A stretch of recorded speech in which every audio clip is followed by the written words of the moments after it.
High বন্ধুরা, আজকে আমার রেসিপি হলো রুই মাছের তেল ঝাল। মাছগুলো ভালো করে ধুয়ে ভেজে নিয়েছি, আর এর মধ্যে আদা, রসুন, লঙ্কা, টমেটো, কাশ্মীরি লঙ্কা, জিরে, ধনে সব একসঙ্গে আমি পেস্ট করে নিয়েছি। আমি কড়াইয়ে তেল দিয়ে দিয়েছি, গরম হয়ে গেছে, হালকা চিনি দিয়ে দিচ্ছি, দিয়ে দিলাম। এবারে আমি পেঁয়াজ দিয়ে দিলাম, গোল্ডেন কালার চলে এসছে। আমি এবারে মশলা দিয়ে দেবো। দেওয়ার পর হলুদ দিয়ে দিলাম, লবণও দিয়ে দিলাম। মশলায় তেল ছেড়ে দিয়েছে, এবারে আমি জল দিয়ে দেবো। আমি জল দিয়ে দিয়েছি, এবারে ফুটে গেলে মাছ দিয়ে দেবো।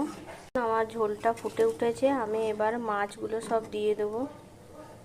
মাছ আমি দিয়ে দেবো,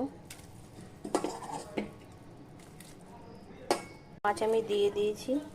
এবারে একটু হালকা ফুটে গেলে আমার মাছের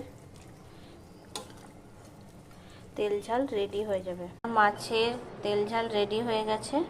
দেখুন আপনারা কেমন হয়েছে কমেন্ট করে বলবেন।